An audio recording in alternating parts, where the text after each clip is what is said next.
Okay, hello everyone. Today is Wednesday, April the 19th, 2023, and we are continuing in our sessions of A Course in Miracles. We're still in chapter 2, the separation and the atonement. However, this is our last section.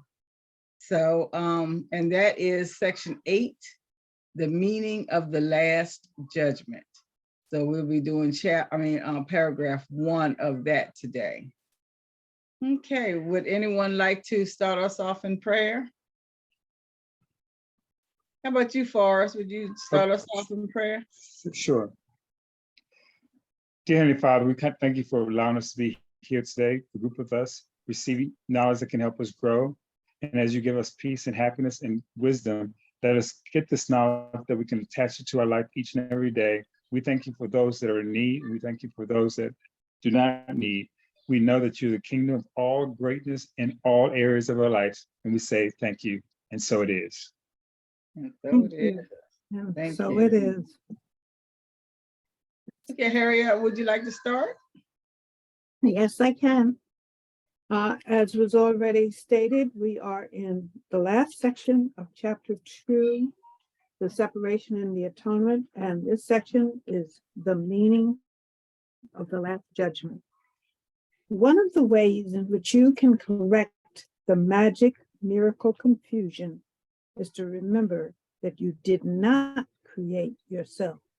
You are apt to forget this when you become egocentric, and this puts you in a position where a belief in magic is virtually inevitable.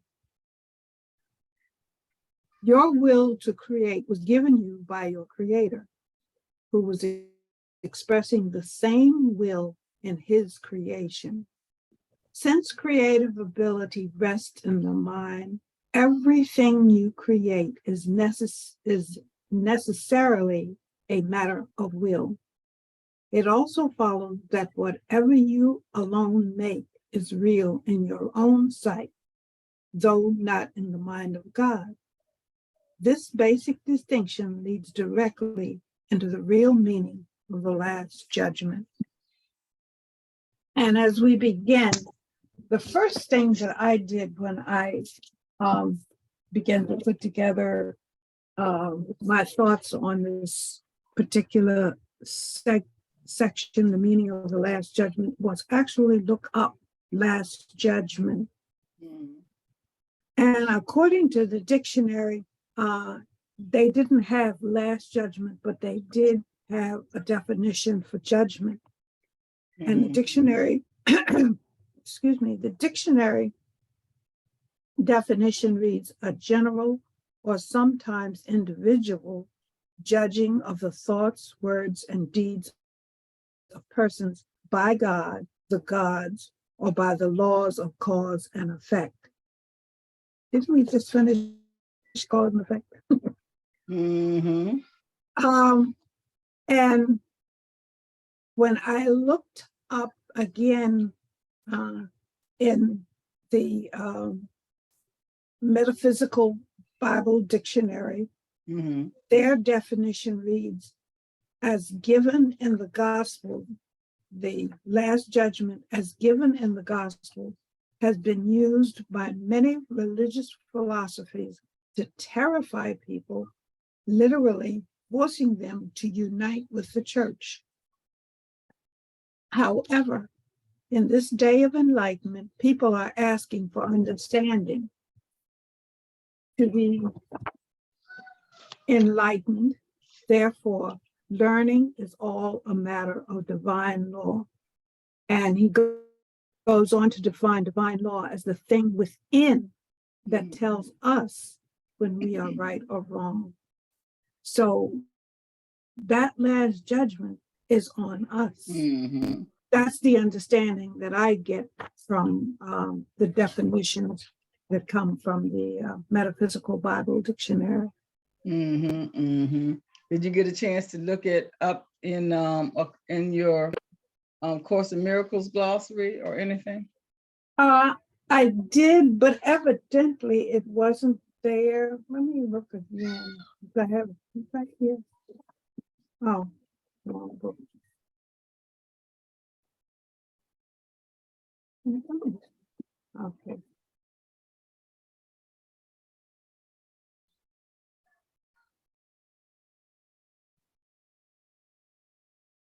Because I found it in mine. If you What the judgment. I don't. It's not in mine. Mhm, Oh wait, yes it is. I missed it. mhm, It says the mental process of trying to. It just judgment, not last judgment. mhm, Judgment. It says the mental process of trying to decide what things are, which things are desirable and worthy, and which are dangerous and guilty. This results in rewarding and selecting certain things and punishing and rejecting others. On this process rests our perceptions, our emotions, our attitudes, and our behavior. mhm. Yeah, I missed that. I don't know why I missed that or how I missed it. I know what it was. When I read through the chapter, I underlined certain words to be looked at or to look into. And I Yeah, think what I did was I would use one book at a time and I'd go through that book and look for the different definitions. And somehow I right, missed that one. I right. missed that one. Yeah. But yeah, I think that just us, the words that I picked out were judgment, magic, and miracle. Yeah. And judgment with me, it was judgment, create, egocentric, magic, and will. Those were the words that I picked out. So mhm, I had the same ones that you have plus two more. right. Yeah. Yeah. Yeah, I think that when we're looking at just the whole concept of judgment, it's not it's us coming into alignment with creation, so that we're not seeing ourselves outside, or there's no panic, doubt, fear. We're the last thing for me to judge is, am I at peace? And I think that that's what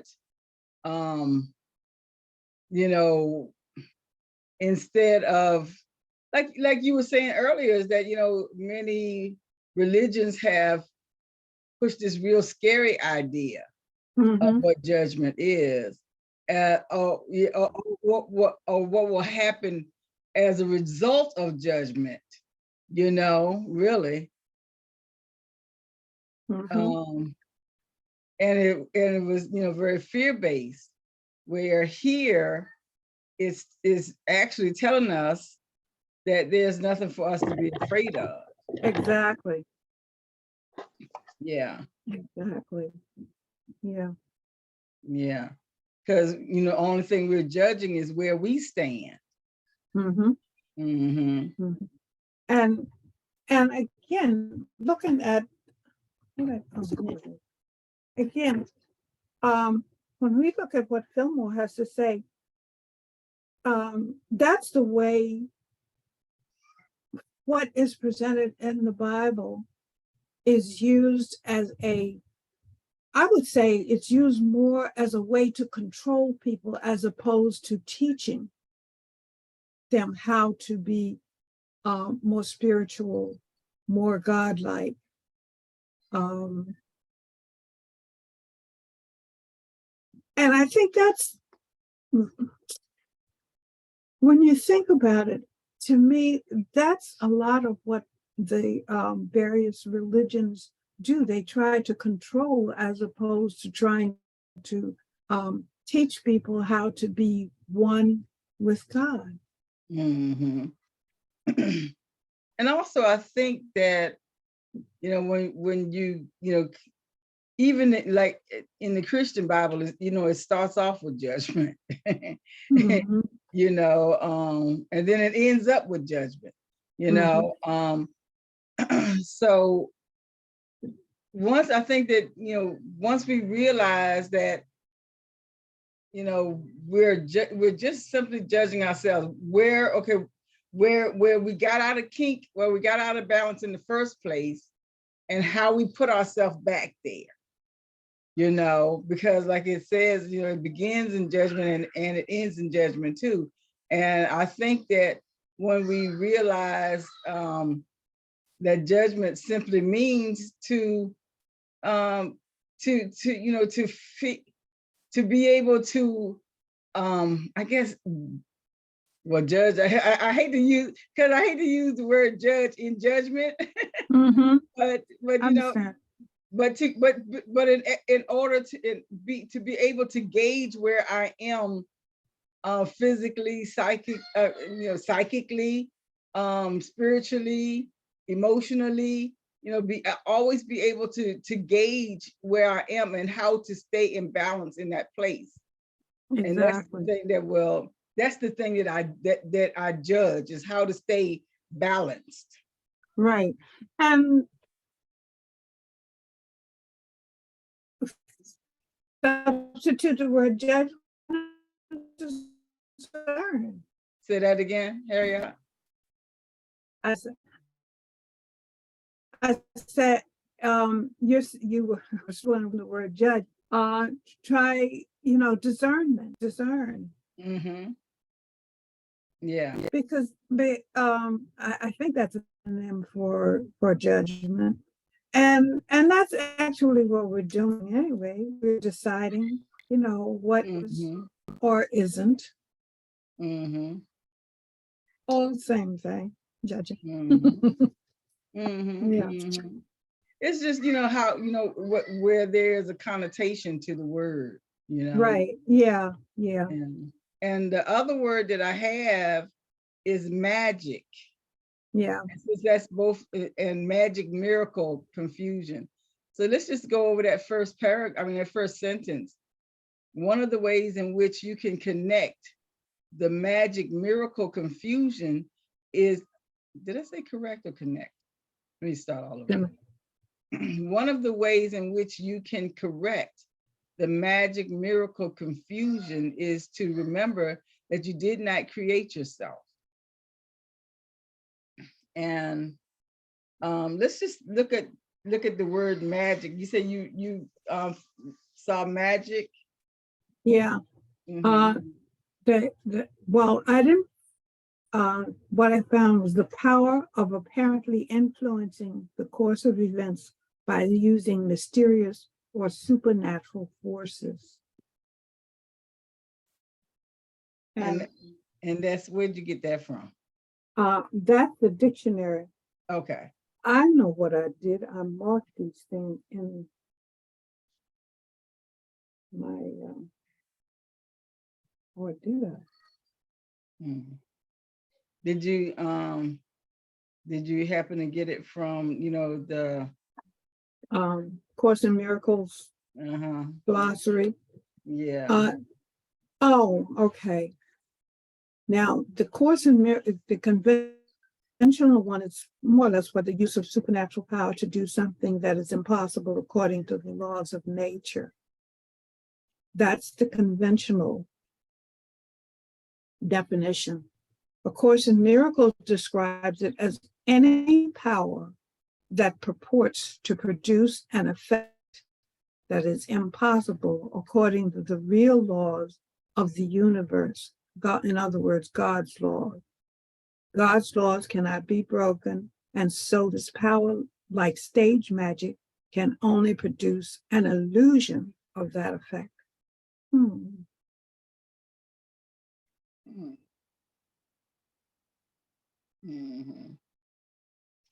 And I have and I don't know why why our definitions are so different. But in my Course in Miracles glossary, Mhm. magic is the attempt to solve a problem where it is not, trying to solve a problem in the mind through physical or mindless measures. The ego's strategy to keep the real problem, the belief in separation, from God's answers. Guilt is projected outside our mind onto others' attack or our body's sickness, and sought to be corrected there rather than being undone in our minds by bringing it to the Holy Spirit, referred to as false healing in the Song of Prayer. Yeah. That's So, interesting. yeah. Who's the editor or whatever on the one that you have? Because mine is Robert Perry. I don't know. I don't know who the editor is. Or who's I the mean, Dave the Perry? author is Kenneth Wapnick, Oh, okay. PhD. Yeah.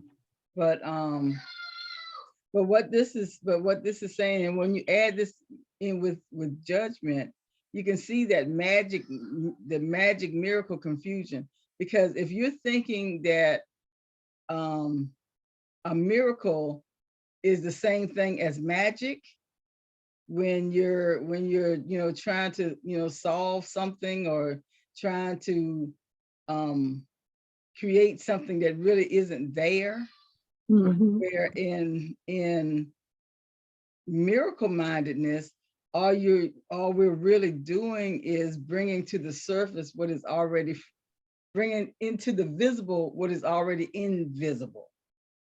Right. Right. Mm-hmm. And I made a notation to check out miracle principle number 14. Miracles bear witness to truth. They are convincing because they arise from conviction. Without conviction, they deteriorate into magic, which is mindless and therefore destructive, or rather the uncreative use of mind. The uncreative use of mind. Of mind, yes. And go ahead.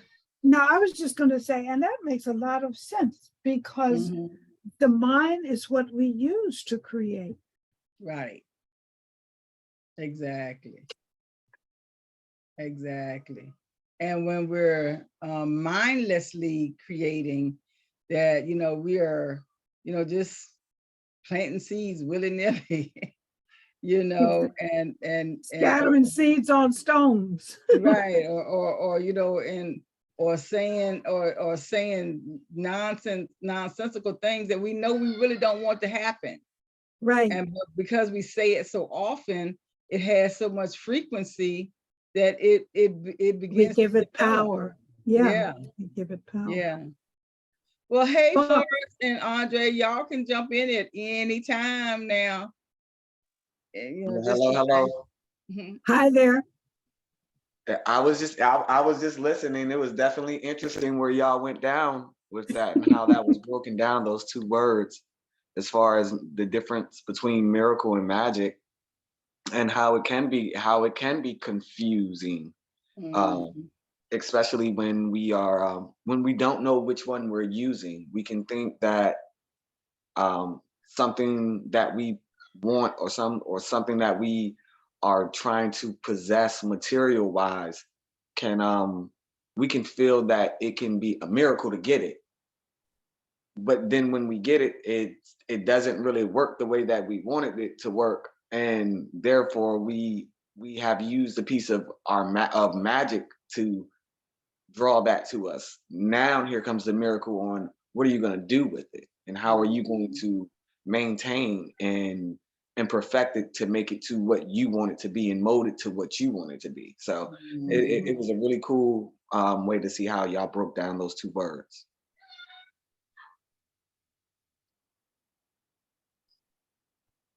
Yeah. Thank you. Thank you. Yeah, and this is let's see. And the main thing here is that we got to remember that we did not create ourselves. That's the important thing. Yeah. Yeah. You know, because I think that that's where a lot of fear comes from, because we fear what is going to happen to us, because I think that I have done all of the things that have gotten me here to where I am, you know. Mm-hmm. But once I realize, if I realize that I'm where I am, because even sometimes unbeknownst to me, I am following the guidance of spirit. You know, spirit is always there. So, you Exactly. know, so, And we need to always be cognizant or recognize that fact and not mhm, just dismiss, because sometimes something can be nagging at you at the back of your mind. And why is this? Why is this? Just let it be, let it play out, because if it's spirit, it will not take you in the wrong direction. right. And if I go in the wrong direction, It's you going to know, bring you back. exactly, It's going to bring you exactly. back. I'm never lost. Exactly. I'm never lost. And usually when we go in the wrong direction like that, it's because we decide to take control of us, take control ourselves instead of letting us be guided by spirit. And that's the thing that makes us think that we create ourselves. Mm-hmm. Because, you know, if I went down this path and, you know, this was the wrong path, now I think I did this, you know. But the truth is that because I have never been alone, I might not have been aware. I might have been unconscious, or not willing to see anything further than, you know, my own personal thoughts, my own personal ego. Mm-hmm. But I still did not create myself. Right. Yeah. Very true. Let's move on to number 2. Let me run check on Wise Down for a second. Harriet, can you just go ahead and read that for me? Okay. Thank you. You are not apt to forget this when you become egocentric. And this puts you in a position where a belief in magic is virtually inevitable. And I think that kind of just confirms what we just said about following the guidance of spirit, as opposed to trying to do something on our own without that power from source or God or our creator, or whatever you want to call that higher power that's within us. When we ignore that, that's where we go wrong. Yeah. Yes. What were you going to say, Andre? I agree with that. What you're saying, because it is a forgetfulness thing that we can do, as you all were saying in the last paragraph, that sometimes we can forget that we do not create ourselves. So within that mind, we also can forget that the power that we have, magic that we have, is still truly not ours. Mm-hmm. You know, so yes, we have the power to do this, but since without our creation, if we forget those two, that's how we miscreate. If we forget that while we're creating, if we forget that we come from another source, and with coming from that other source, when we forget and we take harness of this power or this magic, for example, um and we take it and we hold it for ourselves, then we miscreate because we have forgotten what the original, where the original powers come. So there goes that off balance to me. So I definitely see where you're explaining that. Mhm. Mm-hmm. And the interesting thing is, the word create actually means to bring into existence. Mm-hmm. And we can't bring ourselves into existence. We might try, but it ain't gonna work. Mm-hmm. Mm-hmm. Yeah. And the ego becomes so precious to us that we do become egocentric, because all of our lives we have always been filled with our thoughts, Mm-hmm. you know. So with our thoughts always echoing in our hearts and our minds, we can become like we are this, whoever I am.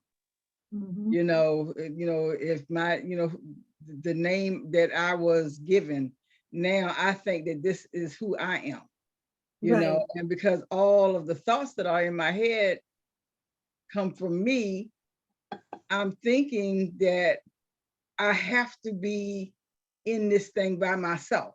Mm-hmm.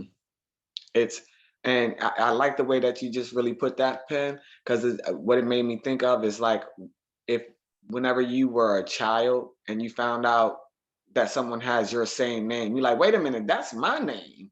Right. You know, and it's like, wait a minute, and then you realize that yes, you are a individual, but yeah, people have your names. You know, you have to come through that. It's a shocker for most people. My children did it as well. They're like, I'm tired of seeing Matthews. I'm tired of seeing Aidens. What happened? Those are our names. Nadia Right. never thought she would see another Nadia. She came home so upset. There's another Nadia. Yeah, there is.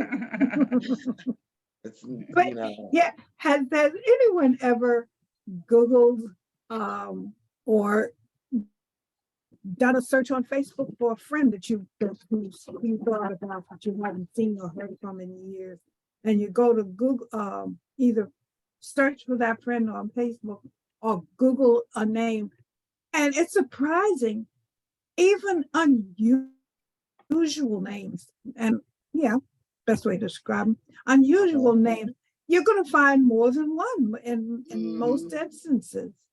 Right. Yeah. And and when you and when we do forget that we have not created ourselves, then we do believe in magic. Because magic is awesome, and magic is scary, and magic is entertaining, and there's a whole lot of emotions that go along with magic. And a lot of times, because no one, or very few people, I'm not going to say no one, but very few people have been able to recreate the types of miracles that say they were in the Bible, or something like that. So they do look magical. When you go to, I don't know, it was a Catholic priest. His name was Pio. I can't remember, what was his first, what it was, what his title was. But anyway, he had he had the ability to heal.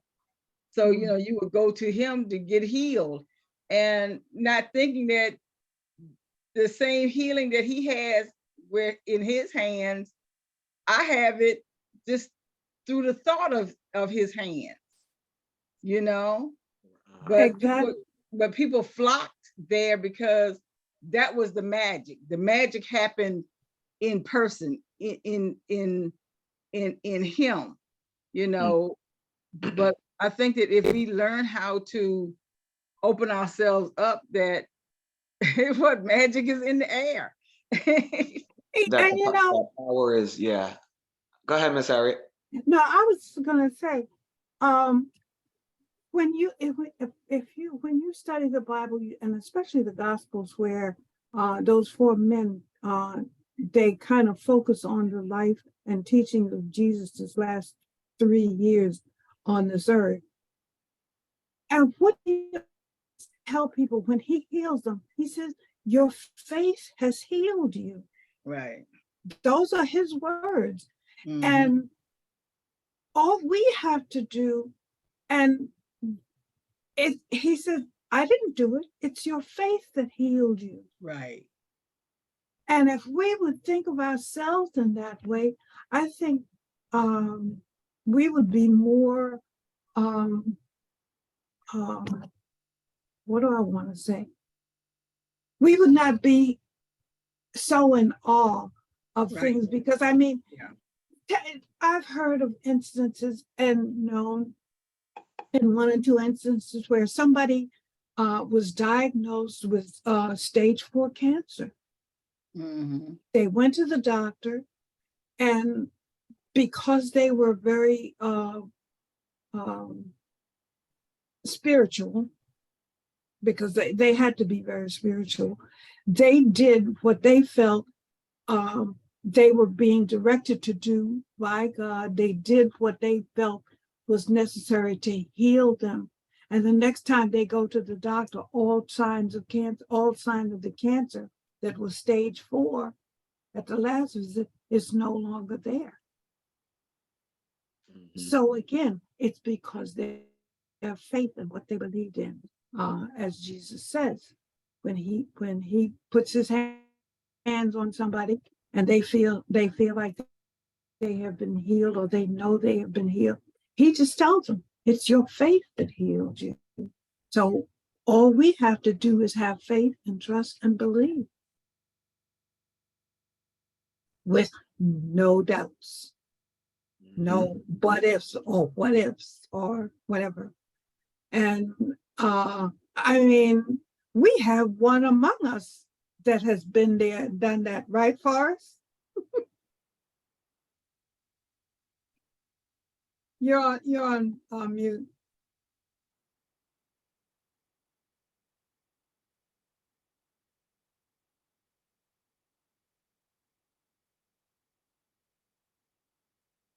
Forrest, you're on mute. We can't hear you. I'm off mute now. Can you hear me now? Yes, I can. Okay. So I have an incident that happened to me yesterday. So my gas was really, really low and I got lost. I said, "God, please help me get home." And I got home. The first thing I said, "Thank you, God, for answering my prayer." But I put my trust in God that I would get home perfectly, and it happened. So for me, that was magic. Exactly. And I also with my health, that's another miracle. But that's another miracle. But yesterday was with my car. Was a miracle that happened, that I got home safe. And I was like, "Please don't let me," because I was on the highway. I was like, "Please is a gift." I was praying. I was like, "Thank you, God. Thank you, God." And when I got home, I said, "Thank you, God, for answering my prayer." But I put all my faith in God. So that for me, that was a Exactly. miracle right there. Mm-hmm. Exactly. Exactly. Exactly.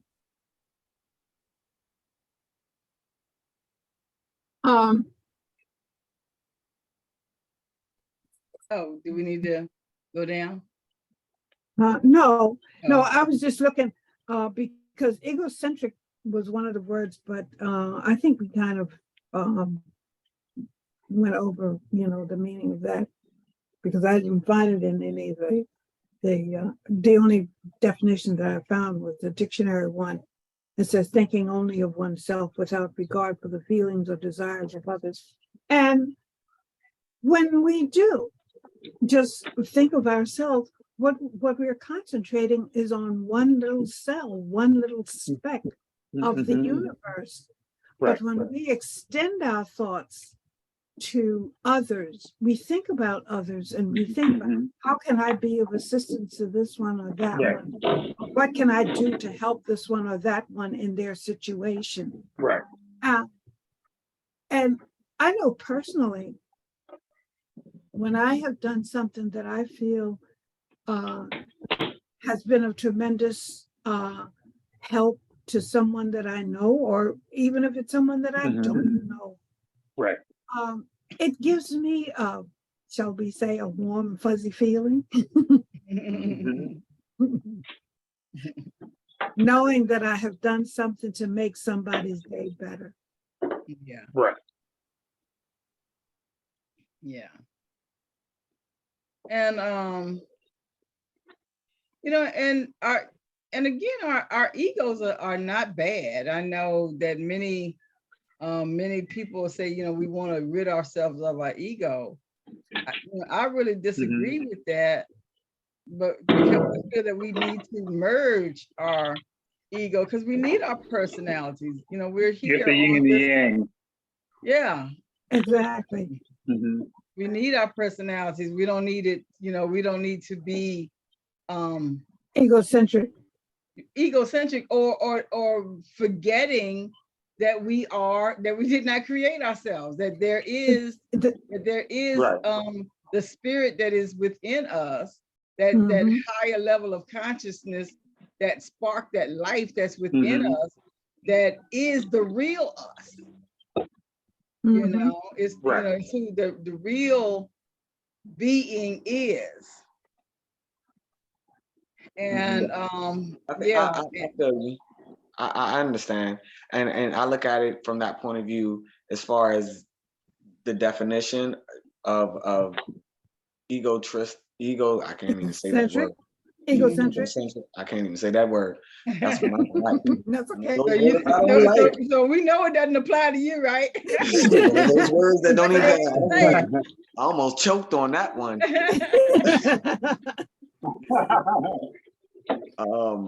Yeah, I believe that it's not being so also wrapped up in self-preservation. We can, like you were all saying, and which we're all guilty of, that we can get so wrapped up within ourselves that we can forget that we are connected and bound. And as I think we've all spoken, you know, we have seen or witnessed people who have been so wrapped up in themselves where they are depressed because they have not been able to get out of their own head and get out of their own way.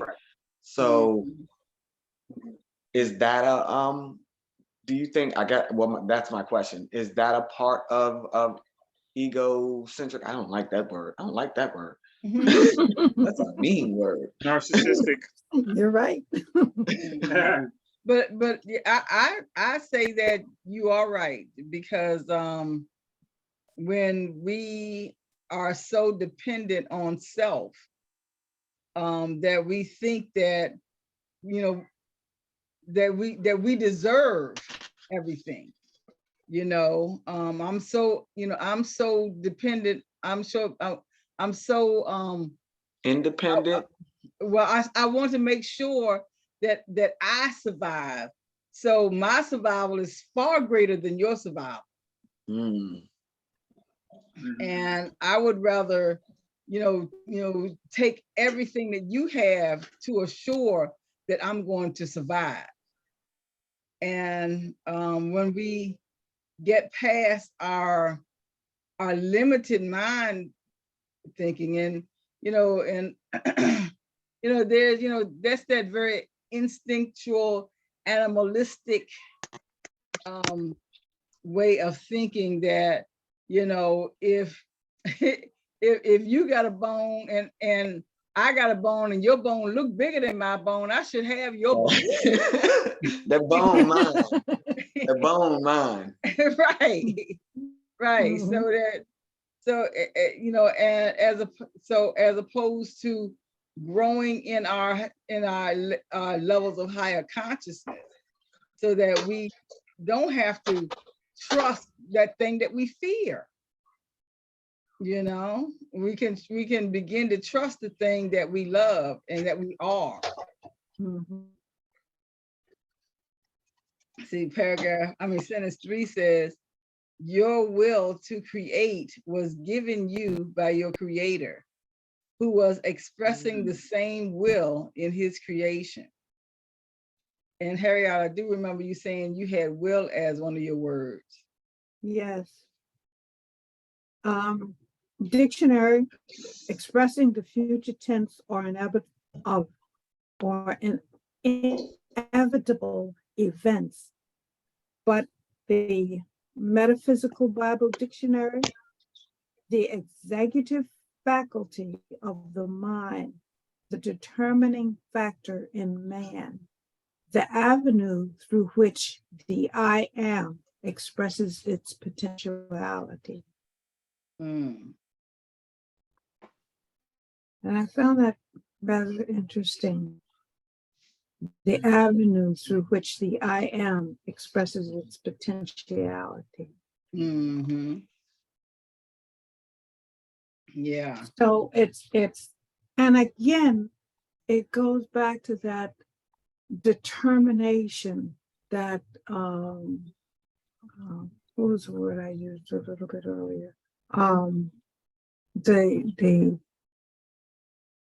The faith and the belief, and just,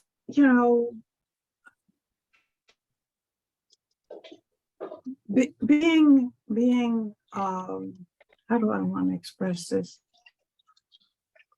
Being able to state something or to feel something with conviction,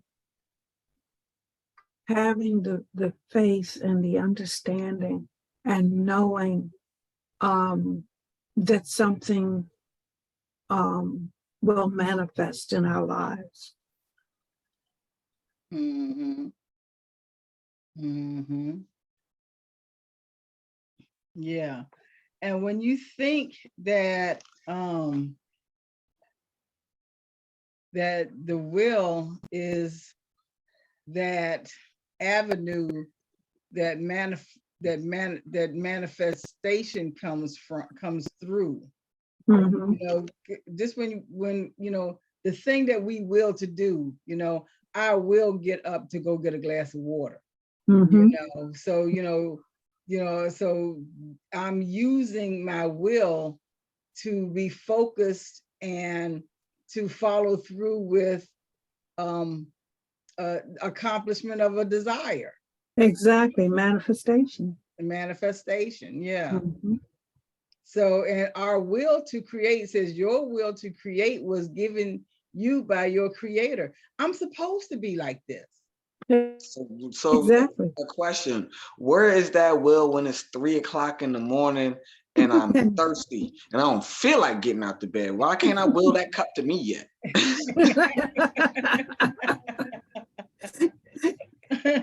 Either one of two things are going to happen. You're going to get up and I'm going to step on a Lego. I know that. It's 3 o'clock in the morning, it's dark, I'm going to step on a Lego. I was can't going get to this say, cup either to you're come going to to me. get up and go get that cup of water. Exactly. I can't Or make the you're cup of water come going to to me. think about it and fall back asleep. And the next time you wake up, you feel like getting up and going get that water. So you're not powerful enough, huh? You're not thirsty enough then. Well, I think about this a lot. I think about this a lot. And I think that it also has to do with time. And it also has to do with, faith. So, so if it's at 3 o'clock in the morning and I want this glass of water, but I'm frustrated, that frustration is taking some of that time away. So, because now I have to unravel myself from frustration. Mm-hmm. You know what I'm saying? And like I said, y'all know I'm winning the lottery, right? So I think so these are the things that I see that can get in your way, because there is no reason that you can't will a glass of water to be right there beside you, because it's nothing but electrons and molecules, and the same thing that's where the water is the same energy that's from the water to your hand, you know, Or to your mouth. Mhm. or to your mouth, exactly. Yeah. You know, so I this is what I think. The more we admit to it being possible, and that it is possible, the more we unravel time, so that it can bring us to that. Yeah, so it can bring us to that thing quicker. So is that I don't want to use the word at odds. Again, a question. First question, I was just joking. Right, but no, but Yeah. I think about that a lot. Understandable. Yeah, I know. You know, I gotta make That was a y'all good smile. joke, you know what I'm saying? I love to make y'all smile. Smart jokes. But when you said that, do you think will and time, I don't want to say go against each other and push against each other, but as far as what we will to come to us as us being creators, is it our will that is forcing against time, or is it time? Does time have to catch up to our will? Time has to catch up to our will. So Yeah. we're going faster. The will is already accomplished. The will is already there. It's all, you know, whatever is our thought in mind is it is in manifestation at the same time. You know, but we have, say that again. Whatever is in our thought, in our mind, is also in manifestation at the same time. I agree with that. So time has to catch up to our thought. Right. I agree with that. And we have to be confident enough in it that we allow it to be in this moment. Well, y'all, that one this is a heavy paragraph. Yeah, Okay. yeah. Yes.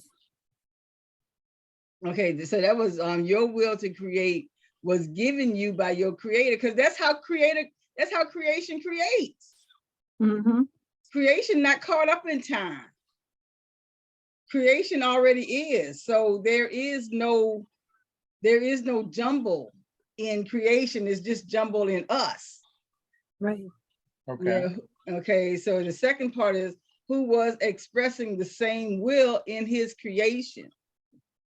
See, you know, if I'm thinking glass of water or winning the lottery, so let me do me, because I'm always doing this. Okay. So if I'm thinking winning the lottery, and I think of all of the things that the lottery represents for me, okay, then I understand that it is creation that is willing this possibility into my existence. Because it's not just me coming up with something out of my own head. It's creation molding and designing it, because it's already there. And I have to become in alignment with it. And not see it magically, like I had been for a long time. It was magic for me. It was a place of comfort that you can see yourself in. Is that what you're saying? It was a place. It was a place of fear. It was a fear-based place. Okay. Because I'm believing in whatever it is that I see, I'm seeing it as something I'm lacking. So once I have this, I won't have lack anymore. So Okay. I'm actually believing in the lack, which is and I want, but I want it to happen so that, you know, so if it happened, it would happen magically. Okay. Yep. And it wouldn't, and it wasn't that miracle mind, which is saying it's already mine. Right. I already have it. Claim it. I have already claimed it. It's already, Yes. it's already mine. Right. You know, so let me release all of the fear-based tensions that I have built around it. Like, you know how they build that, make that tennis ball, there's 1,000 rubber bands in there. I didn't know that. Mm-hmm. Well, that's how they used to make them anyway. I don't know what they do now. Right. Oh man, those were the old school, good fun tennis balls. You can play Yeah. wall ball, and throw them at each Pick it other. up, and then there would be a whole lot of rubber bands in there. But Yep. so yeah, but anyway, that's how I'm seeing it. So how y'all see it? I just looked in my glossary of terms for Course in Miracles. Mm-hmm. Will is undivided. It acquires a whole united mind with absolutely no ambivalence or uncertainty. Mm-hmm. Strictly speaking, will exists only in heaven. The split mind is inherently divided and thus is incapable of willing or creating. It can only wish or make or choose. To me, that's very interesting, because what that's saying is true will, we don't have to worry about anything. Right. I mean, that's what I'm getting out of that. Yeah. You know? Yeah. Yeah. Yeah, I agree. I did the only part that messes with me about that definition is yes, in a perfect world we would not have to, but we don't have a perfect world. Right. But it's only because you still seeing it as imperfect. And that's, yep, you took the words right out of my mouth. The only reason it is imperfect is because as us together, our will as people are not linked together enough to be strong enough to see that. So again, I guess I'm disagreeing on that point of just will not being something that we don't need. You know, I think it is something that we as in these physical bodies and on the plane that we are now, the existence, we need to understand sheer will to be able to move. Absolutely. So I'm kind of agree, but I agree, but I can agree to disagree on that on that definition. Okay. Because I do understand what is being said, but tell that to me for instance right now. Right now, you ain't gonna tell me I don't got sheer will and it don't exist for me right now, because I don't know what I'm doing right now. But right now, but when we might be in that situation, we give up our will to creation. Because everything is already done. Everything's already accomplished. Right. Even perfection, even perfection in this world. This world really is perfect. It's just that and that's why I said I agree to disagree, because it bounces. So I like that. You know, and when we get to that point where we no longer see lack, others, we will become more attracted to others who also don't see lack. Mhm. And the more, and it's going to be kind of like a battery, you know, the more come together, the brighter it is, and the less likely we will be to be, you know, outside of creation. But I was thinking of it more as a magnet where we're, you know, where we're drawn to each drawn other. together. Yes. Yes. Number 4 says, since creative ability rests in the mind, everything you create is necessarily a matter of will. And that's just what you were just saying, Andre. You know, because, you know, creative ability rests in the mind. Right. Yeah. Dang, I'm answering my own questions. Yeah. I'm ahead of myself. And that's a good thing. Yes. Yeah. And everything you create is necessarily a matter of will. A will. So, you know, But it's, yeah, it's- so you have, It's that determination. It's that, right. yeah. That's the only way it became manifested, because will is movement and cooperation with creation. And when we think about that, you know, everything, whether it's in perfect alignment or whether it is miscreated, everything comes from that consciousness of creation. You know, a big world war. Okay, you know, people need to come together. You know, that's the creative thought. People need to come together. It, you know, they just came together in war, as opposed to coming together in peace. And often peace brings about, war brings about peace. So true. So true. Yes.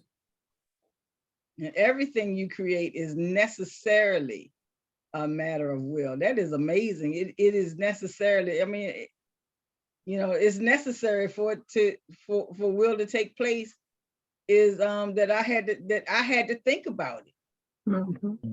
Wow. That kind of helps me be really particular about what my thoughts are and what my actions are.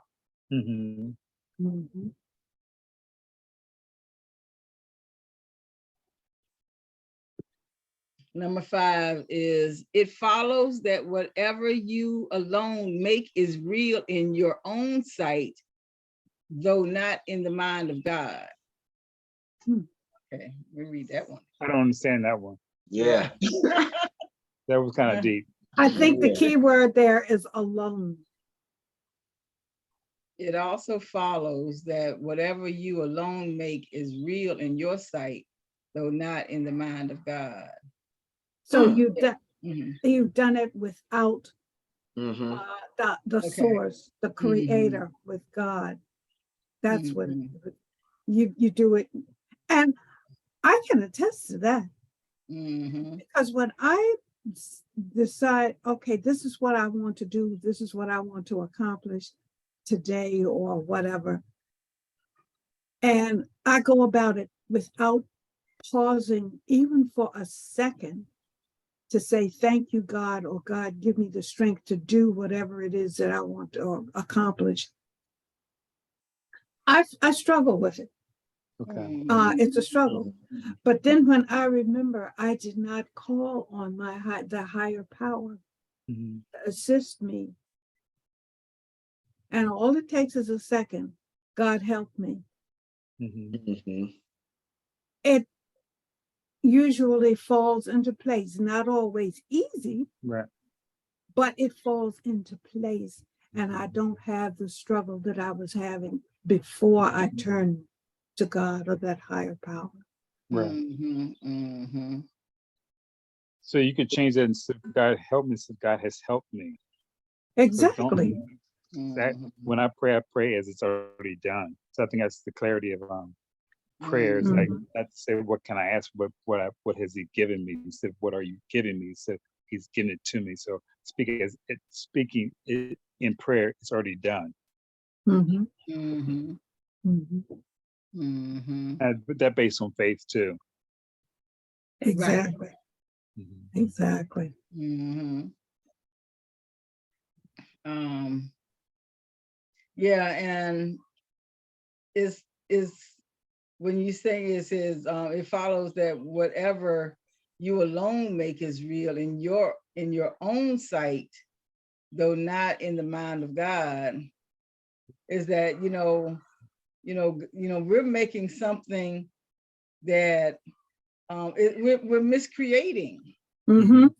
We're Exactly. miscreating, and now this is going to have to go around, I guess, go around the bend in order for it to become more in alignment with what was actually in the mind of God. Mhm. Yeah, I catch that too. It reminds me of excuse me. It reminds me of Frankenstein's monster. Mm-hmm. You know, this, Right. how miscreation can run amok. And not only that, when we miscreate, we can, whatever we miscreate, we can abandon, and that will cause a a a, um, a mishap and time and when we do that, time and reality and everything seems to have to balance itself out. Right. So yeah, like you said, you got to go around that mulberry bush. Right. You know, the monkey got to chase the weasel. Yeah. Yeah. Just to have that balance come back in. So what we create, even when we miscreate, even though we may say we abandoned it and leave it be and say, oh, I don't want this, and it still has to play its course out. It has to play out its course, and the reverberation that comes from it, because our creations are birth. Right. Frankenstein, the Frankenstein monster was a child, just was a criminal-minded man child. Yeah. That grew later on into excuse me, but it didn't have the full mind that it needed, because it was misguided in the from the start. From the start, it was a miscreation from the start. It was what, 7 bodies? That's why I said it kind of reminded me of that. What, 7 bodies of criminals put together, and then you make a new consciousness out of this. Well, the body only knows what the body knows. Right. And this consciousness is just learning and was abandoned. So kind of reminds me of how we can let our miscreations run amok within us to ourselves. Right. Yeah. Yeah. Sorry, I got So, that. No, because that's a good point, because that's what the world is running off of. All of these many miscreations, these little Frankenstein monsters all over the place. And you don't necessarily know that you're feeding the gremlin past midnight. You're trying to do things right, but some things just get in the works, especially if there is a lot of confusion, and there is a lot of confusion. So yeah, and you don't come face to face with the truth. Yeah. That's the important thing. That's the important thing. And that's kind of what this last line is saying.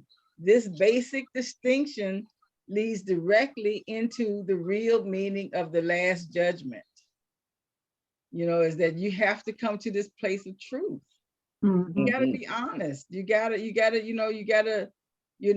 be accountable. You gotta own up to, your stuff, or you gotta own up to the way that, life has treated me. And so I mistreated, blah, blah, blah, because, so, we got to get to this place of truth within ourselves. And sometimes, our truth is scary, because I don't want to look at me, I don't want to see the real me. So it can be frightening that, now I'm afraid that the last little bit of truth I'm going to see about myself, I've been hiding from this truth for a long time. Now I have to look at it. Mhm. Mhm. Yeah. And but just think how freeing that can be. It is, when you really get a chance to do it. And you Exactly. realize it wasn't that big a deal in the first place. Exactly. Love is letting go of fear. Love Love is yourself. letting go of fear. Love yourself. Because Well, if you don't love yourself, who can you love? yeah, that's what RuPaul says. If you can't love yourself, how the hell you gonna love somebody else? Right? Really? So let's look in the manual for teachers for today. Faithfulness. And it was faithfulness. Faithfulness. Good. And that's exactly what we've been talking about this whole time, was faithfulness. That hour went fast. Yeah. Harriet, do you want to read faithfulness? I can. Faithfulness.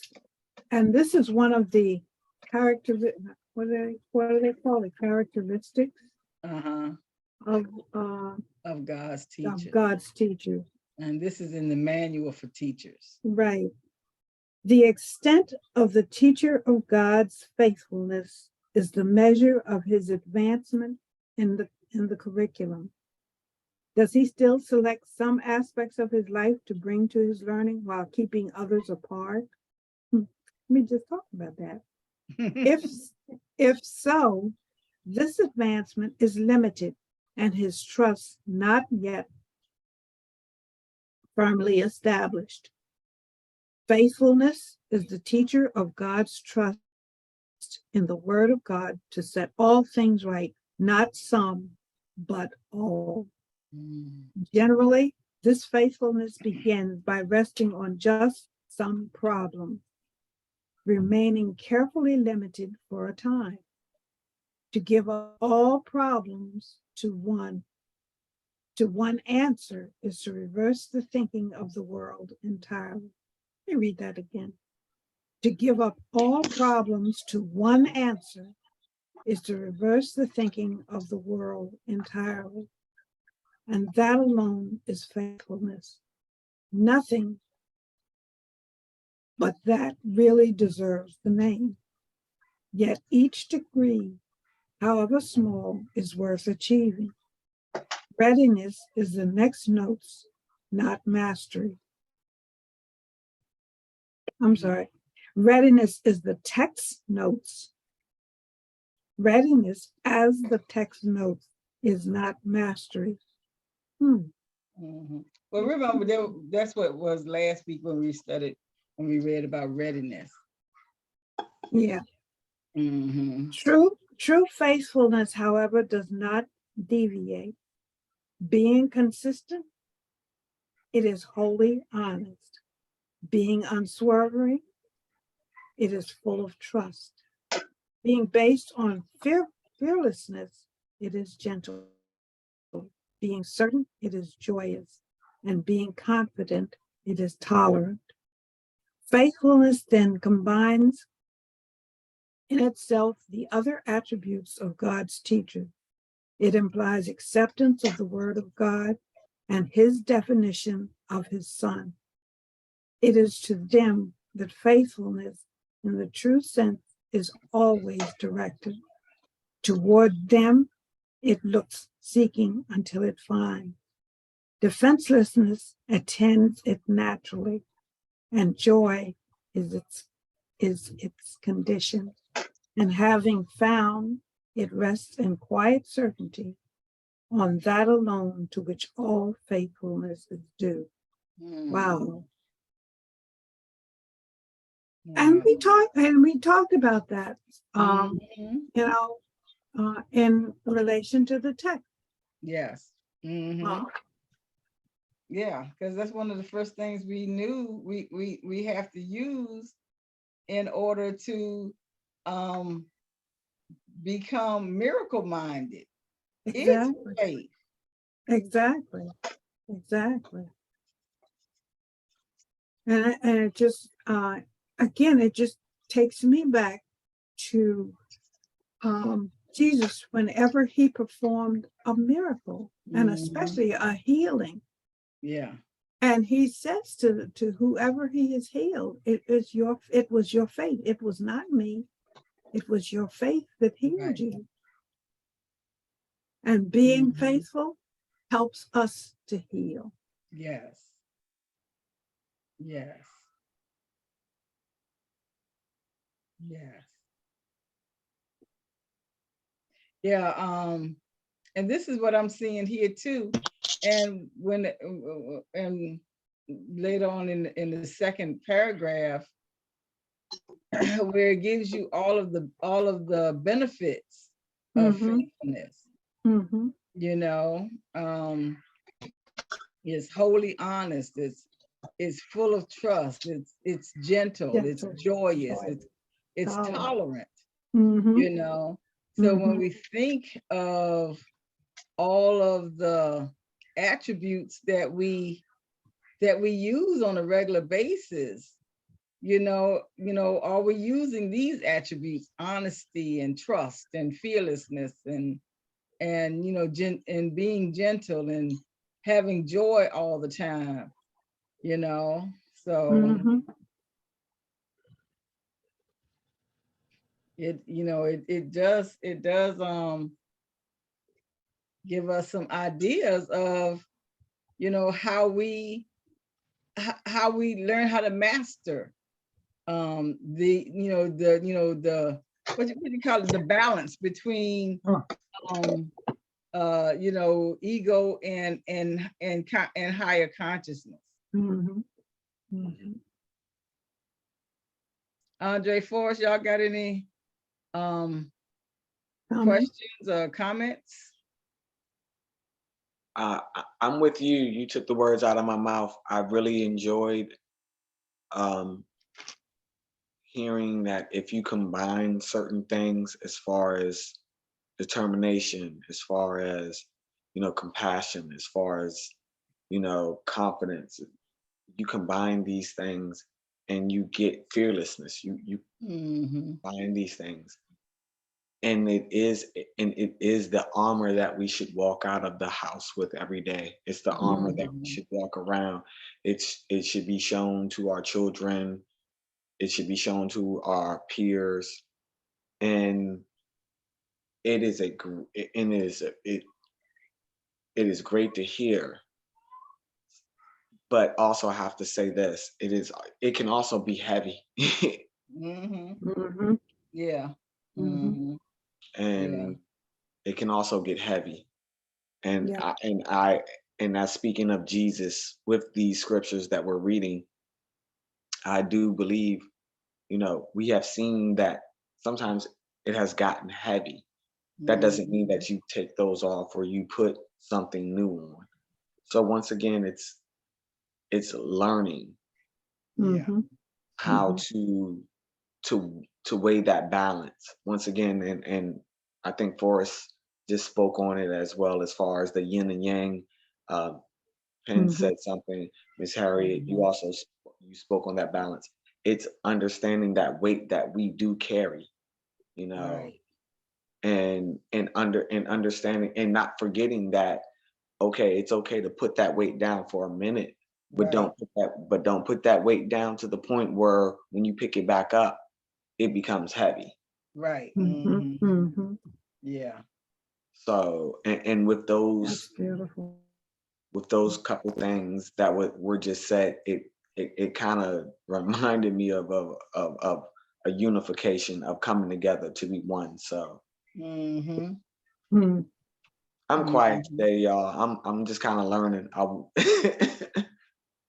You know, I'm quiet Well, and this listening. has been a really big um introduction because it was really the introduction to the meaning of the last judgment. That's We haven't judgment. even gotten into the last judgment yet. Oh wow. Exactly. And Wow, we just in the I was beginning. thinking when I first read it, I said, I think we're going to need to do both paragraphs 1 and 2.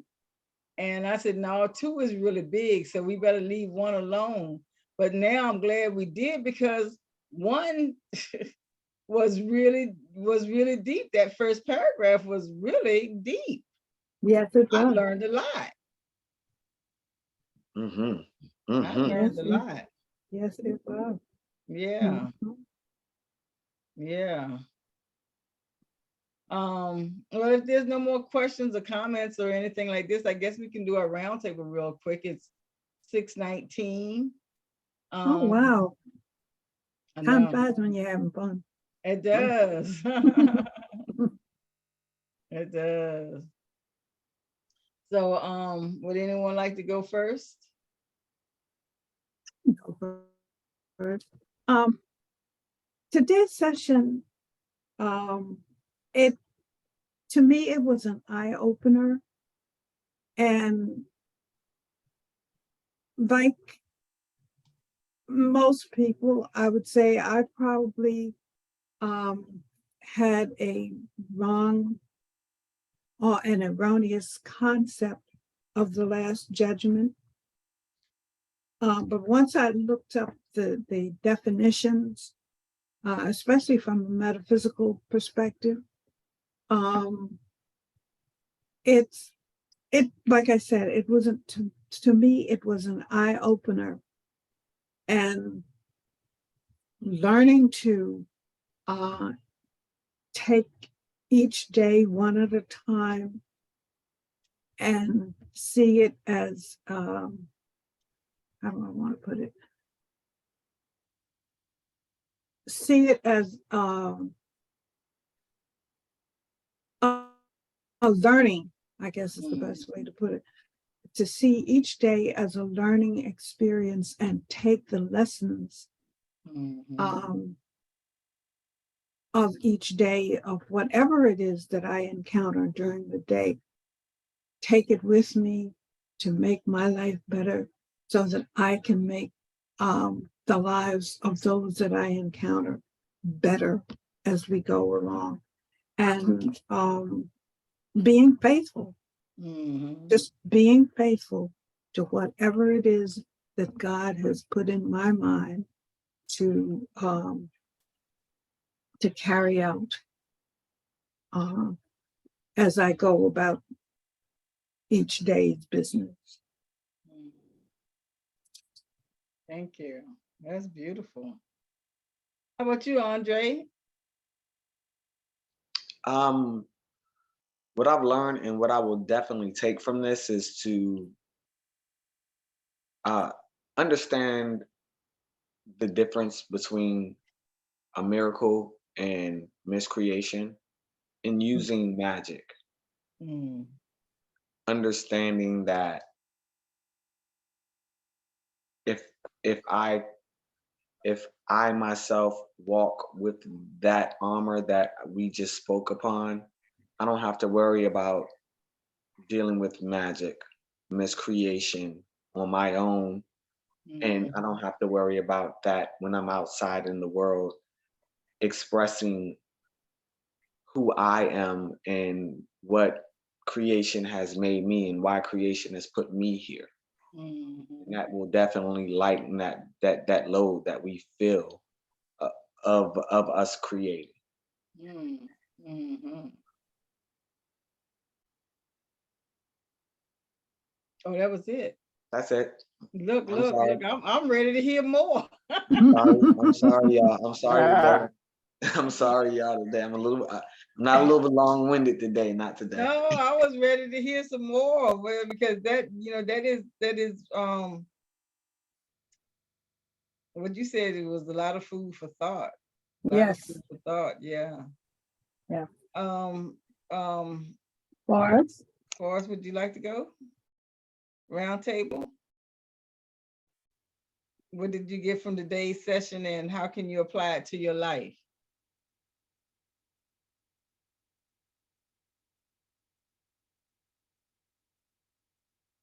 Uh-oh, are you frozen? Me? Can you hear us? Can you hear me? Yeah. Yes, Okay. So we're doing a round table now. What did you get from today's session, and how can you apply it to your life?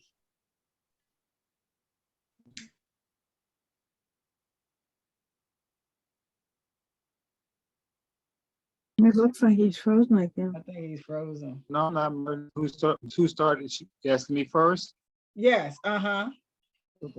So what I got out of today's message is understanding about faith and understanding that magic is, we can actually see the miracle as being magical. And for me, I see the ones saying magic and a miracle for me is the same. That's what I learned today. Hmm. Okay. And I apply it in my life every day. Yeah. Thank you. Thank you. What I got from today's class is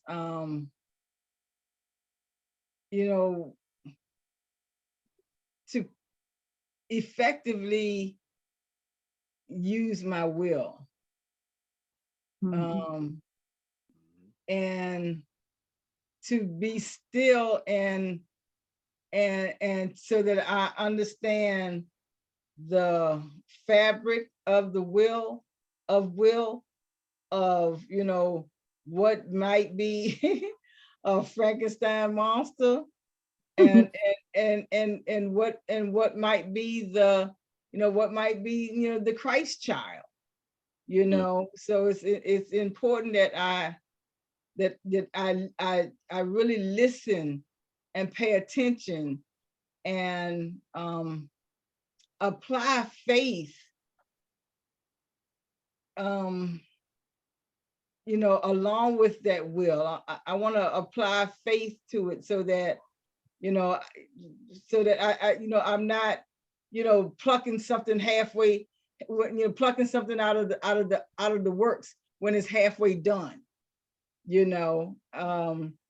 for fear, out of fear, or am I doing it right, or confusion, just to stay in confidence,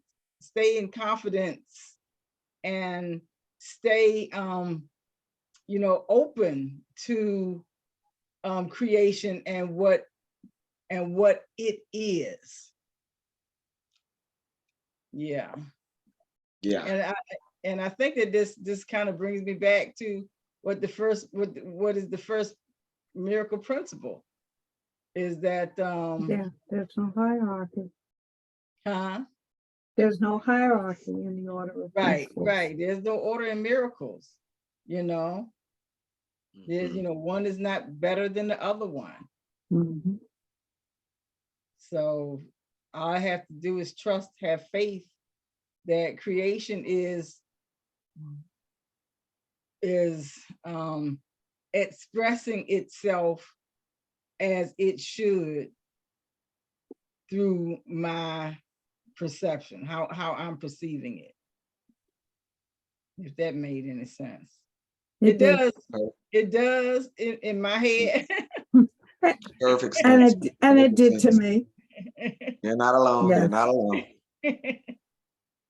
Mhm. That's it for today.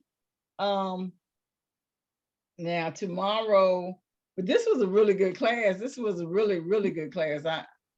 I got a lot out of this class today. Tomorrow morning, we will at 11, Forrest is going to come in and do I am. We're going to practice I am tomorrow morning at 11.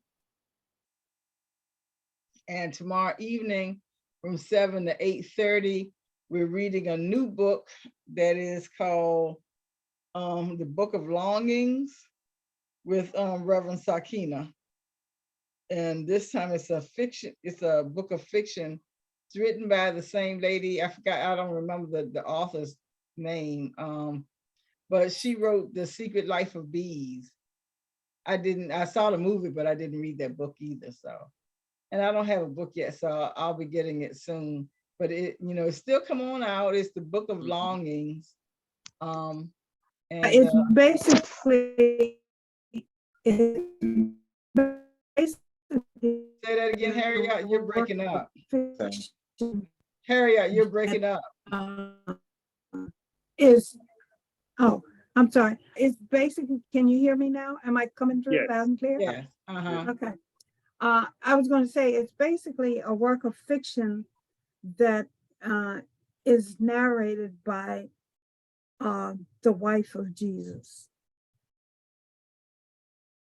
Notice I said fiction. It's a work of fiction. Understandable. I'm good. I'm all for. I know Merovingians too. I know Merovingians when I know them. I'm good. Okay. I know redhead French people. I do. and so that's Thursday from 7 to 8:30.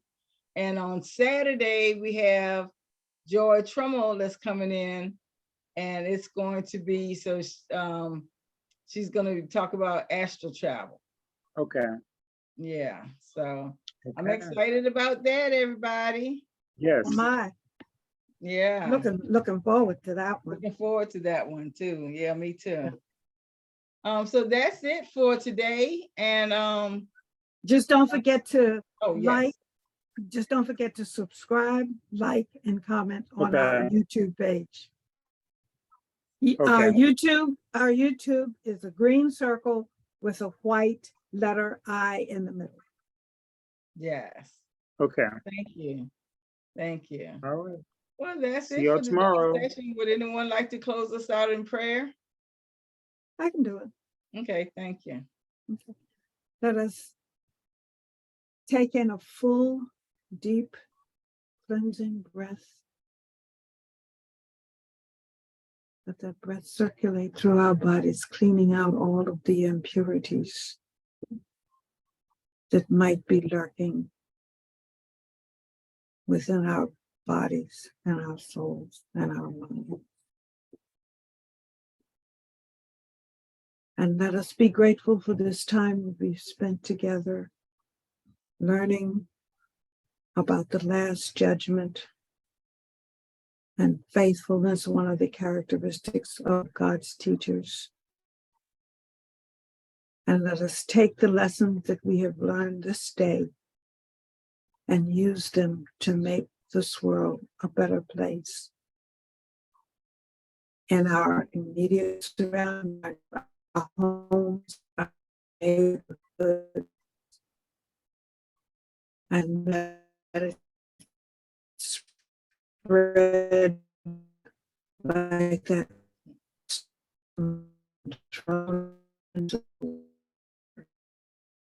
The ripples spread as far as they go. And let us be grateful for all that we have learned, all the knowledge and wisdom that we have gained in this session. And with that, we say, and so it is. And so it is. See you And tomorrow. so it is. Good night, everyone. Okay, Good night. bye. See you in the morning. See you in the morning. Bye-bye. Where is the thing? There we go.